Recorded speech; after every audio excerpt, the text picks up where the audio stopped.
So hello guys and all students, welcome to the platform of all in one Padhai. जैसा कि आप लोग देख रहे हैं, हमारे न्यू एजुकेटर राम रंजन सिंह हम लोग को ज्वाइन करने वाले हैं। जो सर हाई कर दीजिए बच्चों को, कुछ एक सेकेंड रुक जाइए। बच्चों को कुछ बताइए सर, कैसे जनरल कंपटीशन क्लियर किया जाए, कुछ बताइए सर। देखिए, जनरल कंपटीशन क्लियर करना है तो मेरे जैसा सो के तो नहीं कर सकते। आपको इन सर की तरह खड़ा होना पड़ेगा एकदम। जी नहीं, ये मजाक कर रहे हैं। ऐसे ही 2-3 कंपटीशन अभी तक फोड़ चुके हैं ऐसे ही। अभी देखिए इनका क्या है, इनका बड़प्पन है कि आप ये ऐसे कर रहे हैं। लेकिन आप देखिए, इनसे कुछ टिप्स लीजिए। आप कमेंट सेक्शन में अपना कमेंट कर सकते हैं और ये आपको अपना डाउट्स जो भी हो आपके सॉल्व करेंगे। लीजिए इनसे आप थोड़ा टिप्स दे दीजिए बच्चों को। देखिए, वो सब तो ठीक है, लेकिन मैंने इनके जैसा डेडिकेशन लेवल किसी टीचर का आज तक नहीं देखा। Thank you sir, thank you. वो इनका जो डेडिकेशन लेवल है। आप बच्चों के बारे में बताइए। अच्छा ठीक है, मैं बच्चों के बारे में डिस्कस करूँगा। अच्छा। मैं बच्चों के बारे में डिस्कस करूँगा, करते हैं बच्चों के बारे में डिस्कस। सो बच्चों, मुझे तो यही कहना है कि किसी भी एग्ज़ाम का प्रिपरेशन करने से पहले आपको पहले स्ट्रेटजी बनानी होगी। राइट। सबसे पहले आपको स्ट्रेटजी बनानी होगी। स्ट्रेटजी में क्या क्या आता है?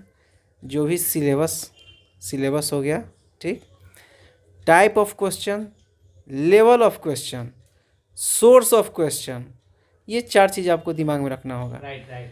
चारों चीज़ आपको एकदम हमेशा, जब भी आप किसी एग्ज़ाम का फॉर्म भर दिए हैं तो सबसे पहले आपको ये 4 चीज़ें याद करनी होगी। सिलेबस, ठीक, type of question, level of question और सोर्स ऑफ क्वेश्चन। सिलेबस तो मतलब जो नॉर्मली आपका उसका आता है, फॉर्म आता है, तो उस समय वो नोटिफिकेशन साइन सिलेबस दे देता है। उसके बाद जब आप टाइप ऑफ क्वेश्चन में आगे बढ़ेंगे तो जब प्रीवियस ईयर का उसका क्वेश्चंस देखेंगे तो आप पाएंगे कि सिमिलर टाइप के क्वेश्चंस ही एक डिफरेंट एग्जाम में सिमिलर टाइप के क्वेश्चंस पूछे जाते हैं। तो उसके लिए आपको प्रिपेयर होना पड़ेगा कि एकदम उस टाइप का क्वेश्चन इतना प्रैक्टिस करें कि एग्ज़ाम में आते ही तुरंत दिमाग में स्ट्राइक करके, हाँ ये इस टाइप का क्वेश्चन है, ऐसे हम इस क्वेश्चन को डील करने वाले हैं, ऐसे स्टार्ट करने वाले हैं, समझे। उसके बाद आ गया आपको level of question. Type of question को ही एक्सटेंड करने पे आता है level of question. Level of question का मतलब हो गया कि आप जैसे देख ले जीके के पर्पस में, जैसे मान लीजिए ग्रैंड स्लैम आपके सिलेबस में है। अब जैसे मान लीजिए कि लेवल ऑफ क्वेश्चन कैसे बढ़ता है, जैसे सबसे लो लेवल का एग्जाम रहेगा, उसमें पूछेगा कि फलाना ग्रैंड स्लैम हुआ, जो ऑस्ट्रेलियन ओपन हुआ, वो कौन जीता। ये हुआ सबसे लो लेवल का क्वेश्चन।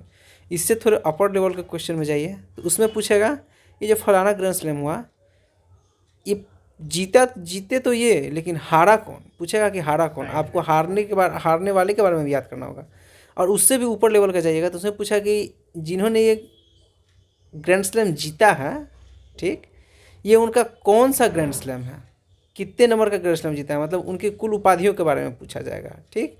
या फिर और से कुछ डिफरेंट टाइप के क्वेश्चन भी बन सकते हैं कि फलाना ग्रैंड स्लैम किस तरह के मैट पर खेला जाता है, कहाँ खेला जाता है, किस मंथ में खेला जाता है, कब से इसका स्टार्ट हुआ है। ये सब भी आप डीपली पढ़ सकते हैं अपर लेवल के एग्जाम के लिए। तो ये हुआ लेवल ऑफ क्वेश्चन।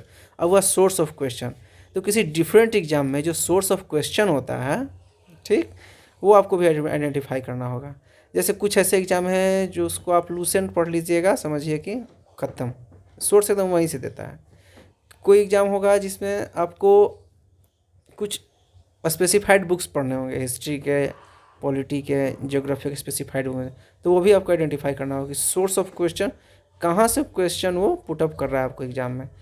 तो ये तरह स्ट्रैटेजी होता है। तो पहले स्ट्रैटेजी बनाइए। स्ट्रैटेजी बनाने के बाद आप सिलेबस डिसाइड कीजिए कि आप कितने महीने में उस सिलेबस को कंप्लीट करेंगे, आप अपने आईक्यू लेवल के हिसाब से। यदि आप पढ़ के देखिए कुछ दिन, यदि आपको लगता है उस हिसाब से आप 6 महीने में कर सकते हैं तो 6 महीने का सिलेबस बना लीजिए और हर एक दिन का लिखते जाइए कि आज मैंने ये कंप्लीट किया, आज मैंने ये कंप्लीट किया, आज मैंने कंप्लीट किया। तो ये भी आपके स्ट्रेटजी का एक हिस्सा हो गया। मतलब सर स्ट्रैटेजी बनाना सबसे ज़रूरी चीज़ है। स्ट्रेटजी बनाइए, उसके बाद फिर उस पर अमल करना, ये सबसे बड़ा है। आप यदि पढ़ने में कमज़ोर भी हैं, ठीक, तो आप अपने लक्ष्य को पा सकते हैं यदि आपने परफेक्ट स्ट्रेटजी बनाई हो, परफेक्ट आपने टाइम टेबल बनाया हो, परफेक्ट आपकी सब कुछ चल रही है एकदम। अब पढ़ाई एकदम कम से कम आप 4 से 5-6 घंटे मैक्सिमम कर लेते हैं दिन में। स्ट्रेटजी के साथ मात्र 6 महीना से 8 महीना के अंदर आप किसी भी गवर्नमेंट एग्ज़ाम को क्रैक कर सकते हैं यूपीएससी पीएससी लेवल को छोड़ के। पीसीएस या यूपीएससी हो गया, बीपीएससी हो गया, मतलब पीसीएस लेवल को एग्ज़ाम के छोड़ के आप कोई भी एग्ज़ाम क्रैक कर सकते हैं मिनिमम 6 से 8 महीने। और 6 से 8 महीने में भी पर डे कितना पढ़ना है? 6 घंटे मैक्सिमम पढ़ना है। लेकिन परफेक्ट स्ट्रेटजी के साथ आपको, आप अभी मार्च में है तो आपको जून तक का सिलेबस, जुलाई तक का सिलेबस आपको फिक्स करना है कि हाँ इतने जुलाई को ये वाला टॉपिक हमको कवर करना है, तो करना है बस, यही है। जैसे कि बच्चों का बहुत डाउट था सर कि मतलब कौन सा बुक फॉलो करें, क्या करें, मतलब बुक वो क्या है बता दीजिए थोड़ा। स्पेसिफाइड एग्ज़ाम के लिए स्पेसिफाइड बुक्स हैं। जैसे रेलवे के लिए आपको हो गया जीके का लूसेंट कह सकते हैं, रेलवे के लिए लूसेंट हो गया। एसएससी के लिए भी लूसेंट कह सकते हैं, लेकिन लूसेंट पर्याप्त नहीं होगा एसएससी के लिए। एसएससी में जो आपका करंट अफेयर्स से क्वेश्चन पूछता है या फिर करंट अफेयर्स से रिलेटेड स्टैटिक क्वेश्चन पूछता है, इस तरह से हम कह सकते हैं कि वो पर्याप्त नहीं है, मतलब सफिशिएंट नहीं है, ठीक।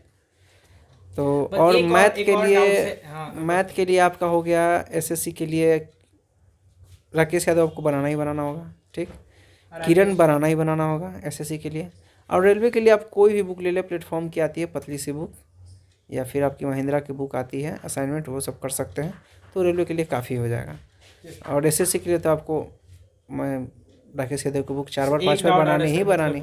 नोट्स बनाना ज़रूरी है क्या? ये बहुत मतलब नोट्स बनाना तो बिल्कुल ज़रूरी है, नोट्स बनाना तो बिल्कुल ज़रूरी है, एब्सोल्युटली ज़रूरी है। नोट्स क्या हो गया? नोट्स मतलब हुआ कि आप कोई भी वीडियो से पढ़ाई किए, ठीक, तो आप उसमें उस जितना भी आप पढ़ें उसमें आपके दिमाग में कितना आया, जो आपने कॉपी में लिखा, ऐसा चीज़ आया जिसको आप फिर बाद में कभी भी ज़रूरत पड़े तो आप रिवीजन कर सकते हैं, ठीक। नोट्स बेसिकली रिवीजन के लिए ही इंपॉर्टेंट है। आदमी पढ़ के भूल जाता है, नोट्स रहेगा आपका खुद का लिखा हुआ, आप देखेंगे कि हाँ मैंने ये उस समय पढ़ा था, आपके दिमाग में स्ट्राइक करेगा, आपको फिर से याद आ जाएगा। आप नोट्स एक बार 1 हफ्ते पर रिवाइज कीजिए, फिर अगला बार 1 महीने पर, फिर अगला बार 2 महीने पर, फिर अगला बार 4 महीने पर, 4 बार आप नोट्स रिवाइज कर लीजिएगा, वो नोट्स हमेशा के लिए आपके दिमाग में बैठ जाएगा, ठीक। नोट्स ज़रूरी है, बहुत ज़रूरी है, चाहे कोई सब्जेक्ट हो, मैथ्स हो, आपका जीएस सब्जेक्ट हो, जीके सब्जेक्ट हो, कोई भी सब्जेक्ट, नोट्स बहुत इंपॉर्टेंट है बस सर। और रिवीजन कैसे करना सर, थोड़ा सा टिप्स दे दीजिए। रिवीजन देखिए, वो क्वेश्चन देख के, जैसे जब पढ़ाई करते टाइम क्या होता है, कोई भी टीचर कुछ एक्स्ट्रा ही बता देता है, तो देखिए एक बार आपने नोट्स बना लिया, उसके बाद फिर आप क्या जाइएगा, क्वेश्चन बैंक पे जाइएगा, वो स्पेसिफाइड एग्जाम के क्वेश्चन बैंक पे जाइए, और वहाँ जाके देखिए कि किस टॉपिक से, किस सब टॉपिक से क्वेश्चन उठाए गए हैं।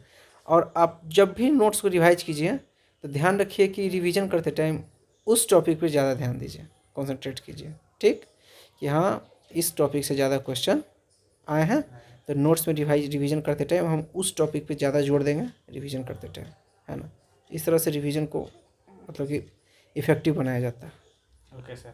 और कुछ लास्ट कुछ लाइन से मतलब कुछ भी बताइए बच्चों को, मतलब कैसे मोटिवेटेड रहें उस जर्नी में, क्या करें क्या क्या नहीं करें, वो सब चीज़ थोड़ा सा बता दीजिए 5 मिनट बस। देखिए आप पढ़ रहे हैं, आप कहीं ना कहीं सेटल हो जाइएगा। आप पढ़ रहे हैं, आप इंटेंशनली पढ़ रहे हैं, आपके दिमाग में ये बात फिट है कि हमको नौकरी लेना है, आप ले लीजिएगा। आप ऐसे ही पढ़ रहे हैं कि चलो ऐसे ही पढ़ रहे हैं, 2-3 साल देखते हैं, होगा नहीं होगा, तो आपकी नौकरी कभी नहीं होगी। आपको इंटेंशनली पढ़ना है और कम पढ़ना है, 4 घंटा 5 घंटा 6 घंटा मैक्सिमम, 24 घंटा में 6 घंटा मैक्सिमम पढ़ना है, इससे ज़्यादा नहीं पढ़ना है, लेकिन डेली, लेकिन कॉन्स्टेंटली पढ़ना है एकदम। रिवीजन, नोट्स, क्वेश्चंस आपको बनाने ही बनाने हैं, तभी जाके आपको सक्सेस मिलेगा, ऐसे तो नहीं मिलने वाला। मेन जो आजकल का कंपटीशन हो गया वो फुल्ली डिपेंड हो गया आपके प्रैक्टिस पर। जैसे मैथ्स हो गया प्रैक्टिस पर, क्वेश्चंस कुछ एक्स्ट्रा बन ही नहीं रहे। जैसे सीजीएल का बात छोड़ दें, अगर सीजीएल मेंस का, तो आगे कोई भी एग्जाम में मैथ्स के कुछ एक्स्ट्रा क्वेश्चंस बन ही नहीं रहे, वही पुराने वाले क्वेश्चंस। प्रीवियस ईयर क्वेश्चन का ही बहुत रोल है। प्रीवियस ईयर क्वेश्चन का तो रोल है ही। जो क्वेश्चन सेट करता है सेटर, वो भी प्रीवियस ईयर क्वेश्चन को ध्यान में रख के ही करता है, वो नहीं कि अपने खुद के मन से नया टाइप का क्वेश्चन सेट कर दिया, ऐसा नहीं है। वो प्रीवियस ईयर क्वेश्चंस, हाँ 1-2 क्वेश्चंस डालते हैं अटपटे, लेकिन आपका कॉन्सेप्ट क्लियर रहेगा तो वो क्लियर हो जाएगा, यही है। थैंक यू सर, मतलब इतना अच्छा मतलब सब चीज़ों को बताने के लिए। तो चलिए मिलते हैं नेक्स्ट वीडियो में, कुछ आपके लिए इंटरेस्टिंग रहेगा हमारे चैनल पे, ठीक है। तब तक के लिए ओके बाय।